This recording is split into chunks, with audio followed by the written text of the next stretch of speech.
Hi, I'm George Cox for ActonTV. I'm coming to you today from Q Corbett Farm, where they're having their Scarecrow contest. You can stop by right here on Parker Street to cast your vote.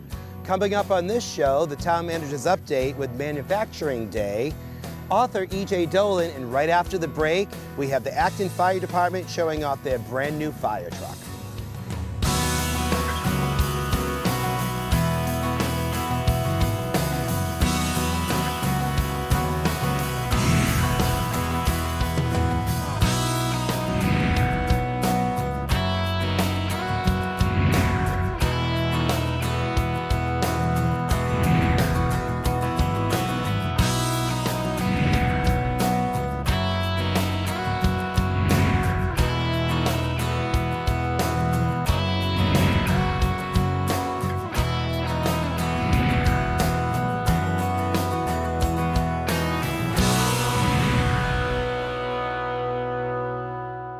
The town of Acton has a new upgraded fire truck with the life-saving equipment. Here is firefighter Shaun Shattuck to show you some of the new features. Hello, welcome today. My name is Shaun Shattuck. I'm with the Acton Fire Department. I've been with the department for about 7 years. I'm a firefighter here in District 1. We're out of 7 Concord Road. Today I'm going to introduce you to one of our newest engines, Engine 21. Just some quick history on the truck. The truck was built and manufactured by Seagrave Apparatus out of Clintonville, Wisconsin. The truck usually takes about 9 months from start to finish by the time we establish a truck committee, meet, decide what we're going to put on the truck, the configuration of it, and so on and so forth. And from that whole time, it takes about 9 months. The truck comes in. We have to do training through the 4 groups. We do a 4-group system here, group 1, 2, 3, and 4. And once the truck is all up to date with all the equipment and all the groups are trained, we move forward and we put the truck in service and it begins to serve the town of Acton. So welcome, and we'll get the tour started. So as I mentioned, this is a 2018 Seagrave Marauder 2 chassis. It's engine 21 in the town of Acton. I'm going to start with the front of the truck here. We have a basic front of a fire truck. We have the lights at the top. We have a spotlight here, which helps us light up the scene, especially at night when we have car accidents, building fires, even simple alarm activations or service calls. Helps us illuminate the scene and kind of so we can see better what's going on. We do have a line here in the front of the truck. This is called a trash line or a bumper line. It assists in quick deployment of the hose. We can use this for a quick trash fire, a vehicle fire, and it repacks just in this compartment here. So this is for a quick deployment and something that we can use one line of hose on. Kind of a smaller incipient fire. It's a 5-person cab, so it allows us to take 5 people, whether it's in town or if we get a request for mutual aid for service out of town, we can take up to 5 people with us. So with anything, it fires, you're gonna need ladders. Ladders can you can run a hose line up a ladder. If you have to get up into the 2nd floor, you can rescue people with ladders. So we have a 24-foot extension ladder here, which is good for your basic 2.5-story wood frame house. It can reach the 1st and 2nd floor. And then when you're climbing up the 24-foot extension ladder, you can use this roof ladder as well. So as I mentioned, we do, I'd say, between 1,800 to 2,000 medical emergencies a year in this town. We do serve other towns, neighboring towns, Concord, Boxborough, Littleton, mutual aid, and they return the favor. That's kind of how that works. So we do provide probably, like I said, 1,800 to 2,000 medicals a year. We have medical equipment on the trucks. So this is our first in bag here, which we carry basic first aid supplies. We can check sugars with a glucometer in here for diabetics.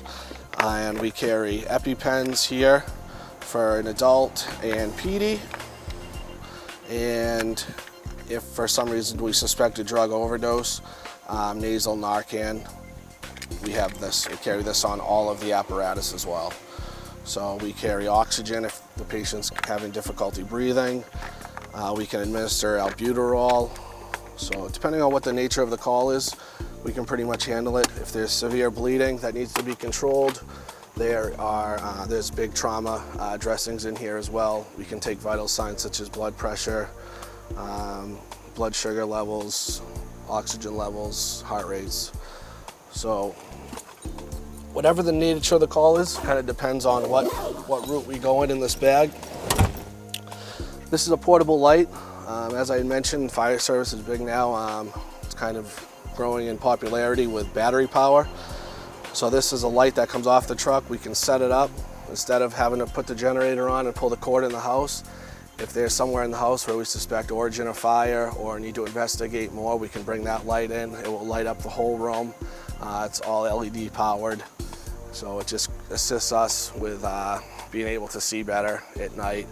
And it can be used inside, outside, cold, hot, whatever the temperature is. It's fully functional. So there's a spreader and a cutter here. So this is a spreader if we need to spread doors, roofs, dashes. And then we have a cutter here in which this handle is equipped with with lighting technology here. And this handle allows you to rotate if you need to get the cutter in a unique position. It allows you to do so.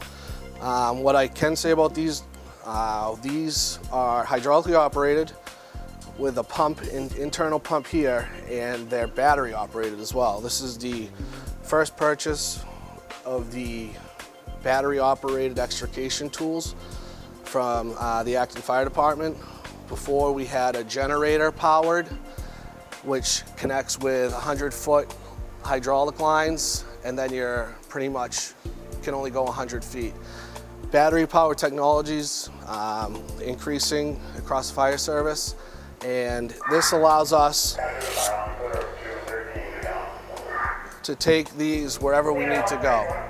So you just push the battery power button here, and then you can take these wherever you need to go. So we're not limited to 100 feet. Okay, so now we're in the inside of the cab here, portion of the truck. As I had mentioned, it's a 5-person cab. Usually, obviously, we have the driver here. The front seat there is for our officer, and depending on the staffing of the day, it will depend on the level of firefighters in the back of the truck here. So, as I had mentioned, the SCBA is right here. Each seat has an SCBA, and it's released by this yellow handle here. So if you push this up, this SCBA will release, and that way it allows you to have the pack on when you exit the truck and you're ready to fight the fire, and you just have to mask up with your face piece here, which each riding seat has its face piece.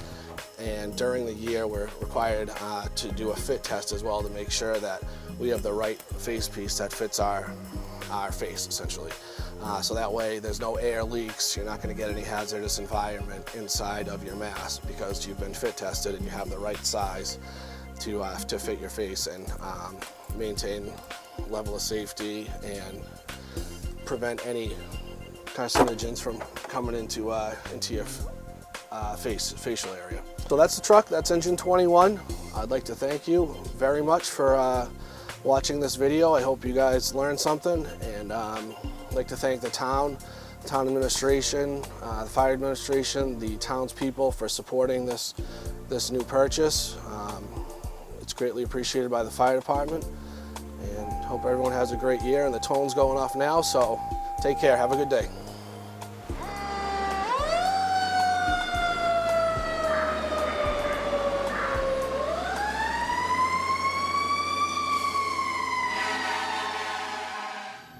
We would like to thank Shaun Shattuck for giving us a great tour of the fire truck, and you can see highlights from the 125th anniversary of the fire department with Vivian Burchill coming up in a couple weeks on Talk of the Town.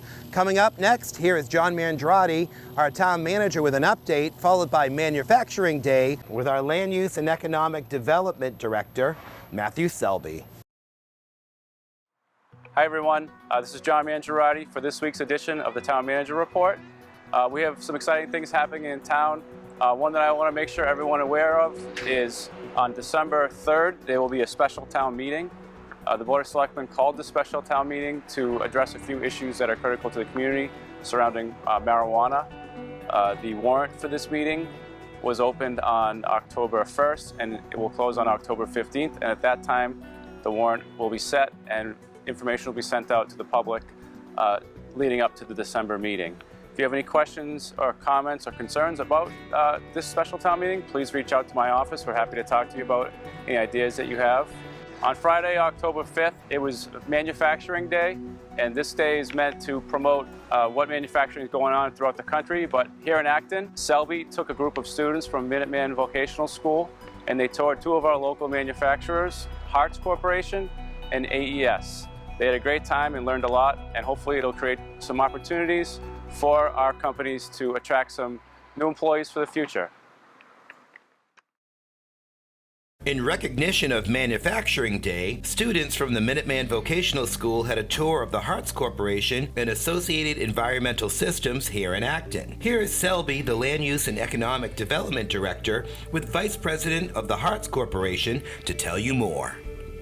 Hi, I'm Selby. I'm the Town of Acton's Land Use and Economic Development Director. I'm here with Doug Sieber. Doug Sieber, yep. With Hartz Corporation. Doug, could you tell us a little bit about what's going on here today? So today we have folks in and kids in from one of the VOCEC schools. We're trying to show them what's going on in our operation as in a manufacturing company, but all the different job opportunities for them as they graduate and as they move into the working world, all the different things that they can do. So it's not just limited to being an electrician or a plumber necessarily, but there's all sorts of things from laboratory technicians to material testing people to working in a manufacturing environment that could be helpful to them, that if they choose this career, there's a lot of manufacturing still to be done in Massachusetts that most people don't realize. That's great, Doug. So this is part of our Manufacturing Day. October 5th, 2018 is National Manufacturing Day. So Hartz is participating along with Associated Environmental Systems, where we will be going next. And these are students from Minuteman Regional Vocational Technical High School touring Hartz. Exactly. And again, we give them a tour, you expose them to new things that they might not know exist. They graduate or they go to high school and they might have a limited exposure to what's available for them when they graduate and want to work in industry.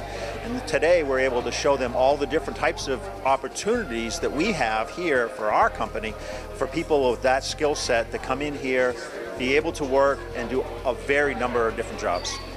The opportunities that I was given by the Hartz Corporation to go to college someday, which I did, and to get that training that was provided to me, gave me an opportunity to live a very good life and provide for my family.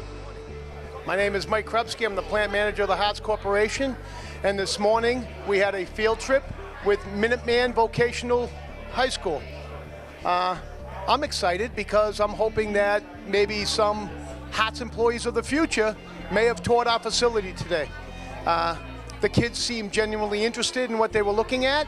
Again, we're focusing on vocation because we really need to find good, strong employees for our manufacturing team.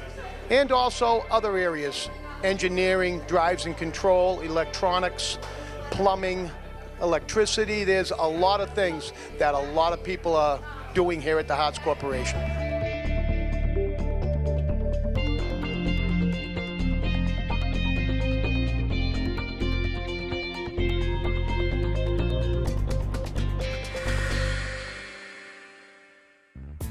The next stop on the tour was Associated Environmental Systems. Here is Selby again with CEO Baron Peter with a brief overview of the company. I'm here with Baron Peter. He's the president and CEO of Associated Environmental Systems, one of our manufacturers here in town. Baron, say hi. Hi, guys. So today we have students from Minuteman Tech. Baron, could you tell them what they're going to learn today? Today they're going to learn all about manufacturing environmental test chambers. That's what we do here. And they'll see lots of different areas, sheet metal fabrication, powder coat, electrical, refrigeration, HVAC. So can you tell the audience why manufacturing is such a great career? Manufacturing is a great career for lots of different reasons. there's a lot of career opportunities and advancement. You're continually learning new things. Technology in manufacturing is at a leading edge at this perspective. There's automation, there's modern technology there being used, so there's lots of cool things to see. Our customers are really cool as well. Great. Well, thanks a lot for opening up your doors for Minuteman. We appreciate it. Thanks for coming. For ActonTV, this is Selby.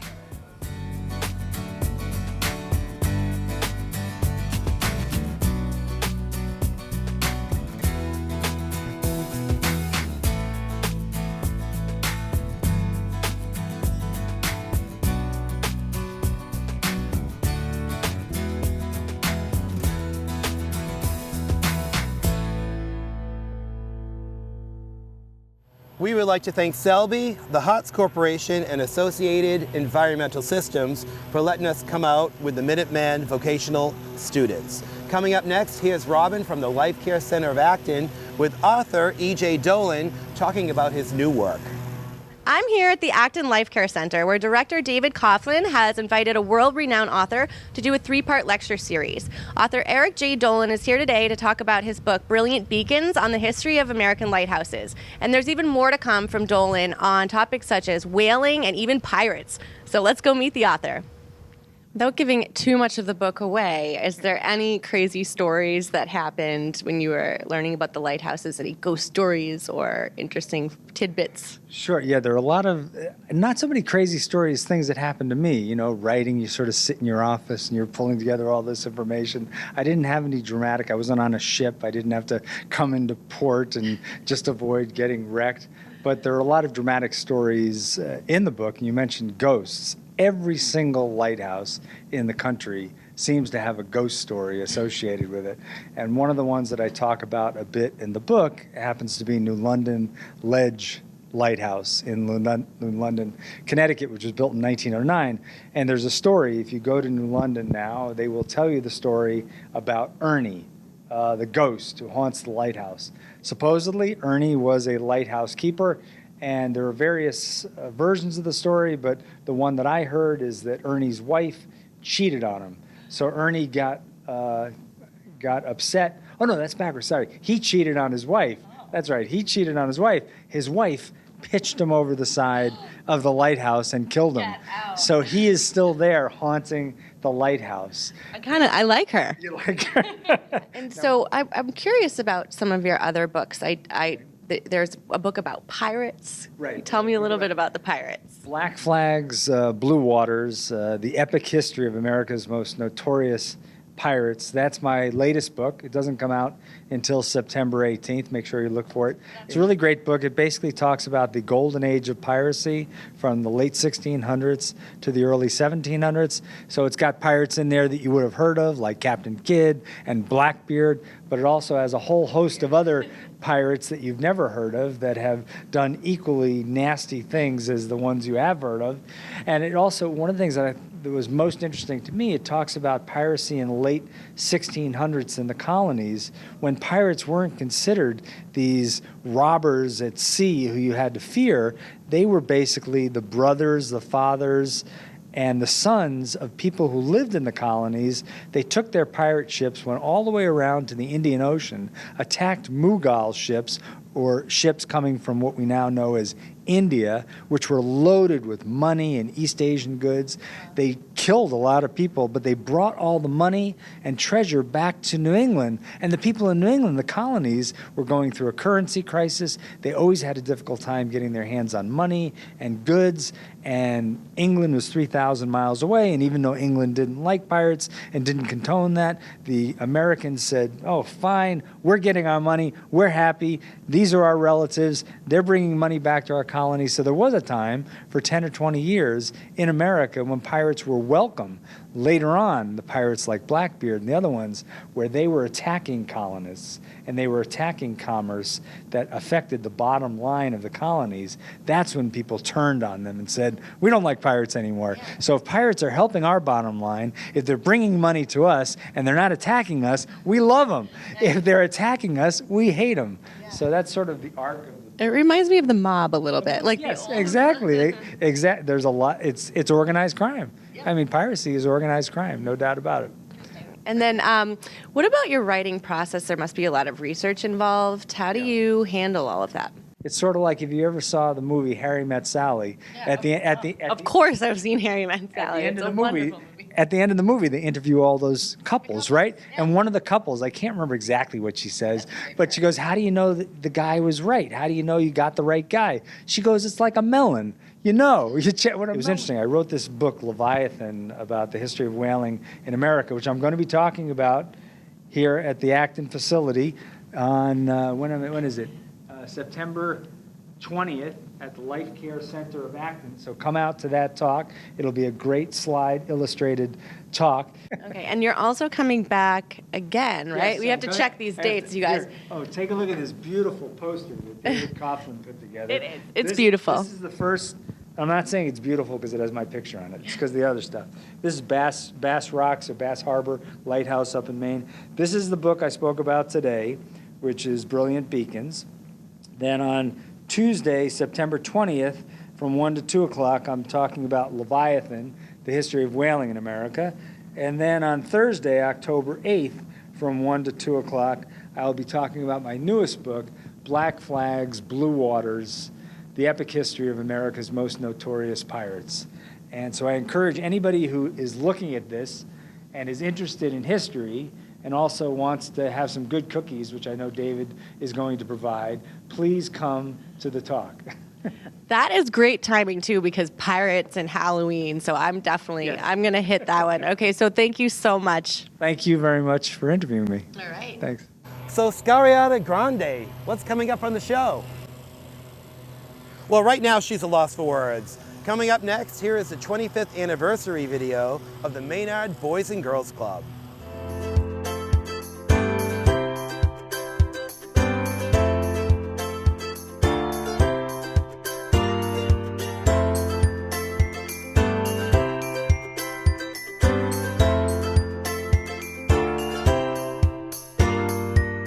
In 2018 is a very special year for us because it marks our 25th anniversary of our affiliation with the Boys and Girls Club of America.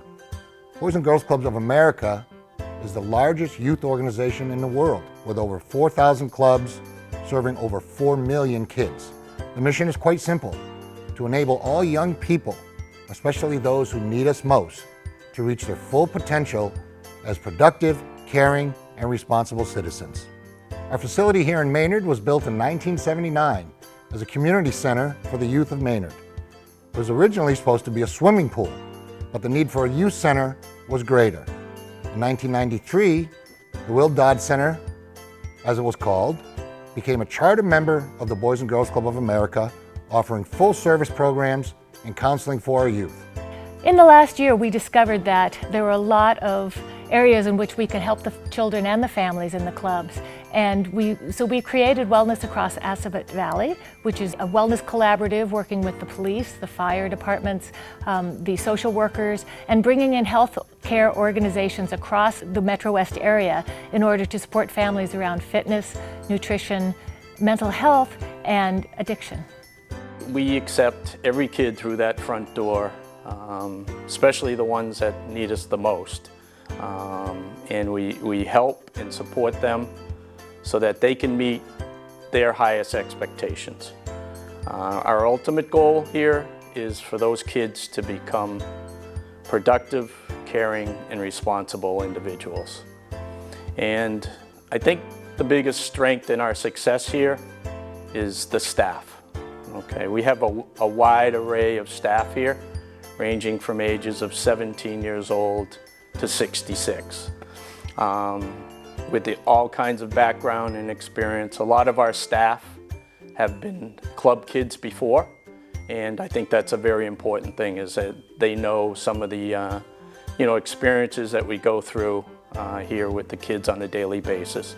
Our future plans are in alignment with the Boys and Girls Club of America. And the Boys and Girls Club has created something called Great Futures 2025, which is to expand supporting children across the nation from 4 million to 8 million. And we believe that we can expand to support more families across Assabet Valley. Every town that we support has come to us and said, how can you support our children? what we've discovered is there are a lot of children in need, a lot of children going home to empty apartments or empty condominiums or empty homes. And what we know is that there are children who need support, who need the Boys and Girls Club of Assabet Valley.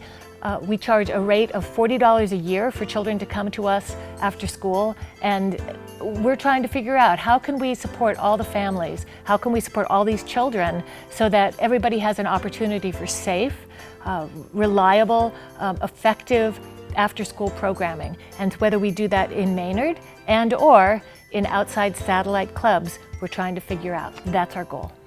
We appreciate you joining us in support of our club and mission. Every club is responsible for raising its own funds for operations. We are not funded by any state or federal taxation. So please continue to contribute your time and money to our club. It's an investment in our youth, our community, and our great country. Stop by and see us. Thank you so much.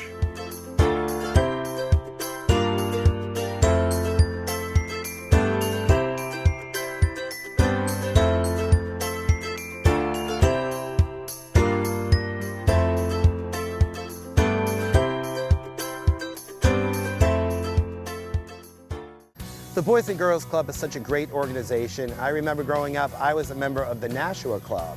If you have a story idea or you're in a nonprofit, you can drop us a line at ActonTV.org. I just wanted to remind everybody you can also watch the Board of Selectmen meetings streaming live on our Facebook page at ActonTV. I'm George Cox for Talk of the Town. We'll see you again next time.